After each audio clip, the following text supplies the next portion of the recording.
आंध्र प्रदेशातील राजमुंद्रीवरून आणलेली 15,000 झाडं टप्प्याटप्प्याने नाशिकमध्ये दाखल व्हायला सुरुवात झाली आहे। झाडं घेऊन पहिला ट्रक नाशिक शहराच्या सीमेवरती दाखल झालाय। गिरीश महाजन यांनी राजमुंद्री इथं जाऊन स्वतः 15,000 देशी झाडं निवडली आहेत आणि सोमवारपासून गिरीश महाजन यांच्या उपस्थितीमध्ये वृक्ष लागवडीला देखील सुरुवात होणार आहे। महानगरपालिका प्रशासन, विविध सामाजिक संस्था, पर्यावरण प्रेमी यांचा यामध्ये सहभाग असेल।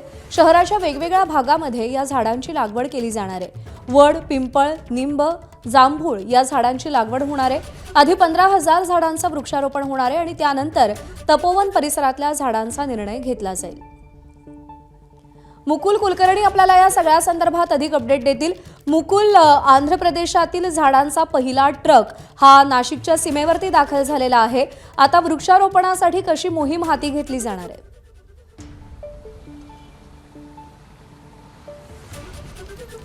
प्रज्ञा, गेल्या अनेक दिवसांपासून नाशिकच्या तपोवनातील वृक्षतोडीचा मुद्दा गाजतो आहे।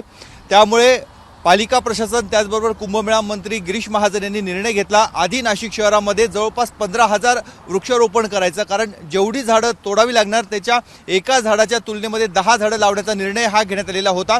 आणि म्हणूनच कुंभमेळा मंत्री गिरीश महाजन यांनी आंध्र प्रदेशामधील राजमुंद्री येथे जाऊन जवळपास 15,000 झाडांची निवड केलेली आहे।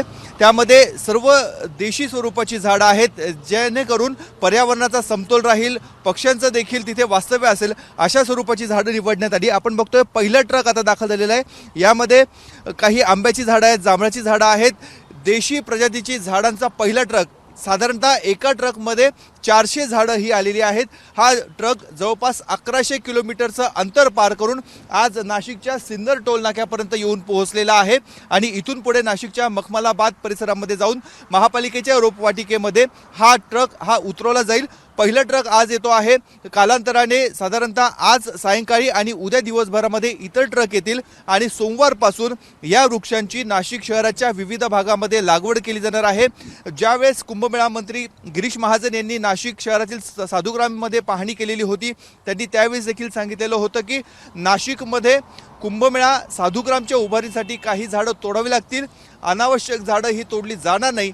जेवढी साधूंच्या कुटी उभारण्यासाठी, त्यांचे तंबू टाकण्यासाठी गरज आहे तेवढेच झाडं तोडतील आणि त्या बदल्यात ही झाडांचं वृक्षारोपण केलं जाणार आहे। त्यामुळे आज पहिला ट्रक आलेला आहे आणि येत्या 2 दिवसामध्ये इतर ट्रक येतील आणि सोमवारपासून विविध सामाजिक संस्था, पर्यावरण प्रेमी यांच्या उपस्थितीमध्ये या वृक्षांची लागवड केली जाणार आहे। मुकुल, धन्यवाद दिलेल्या या सगळ्या सविस्तर अपडेटसाठी। एबीपी माझा, उघडा डोळे बघा नीट।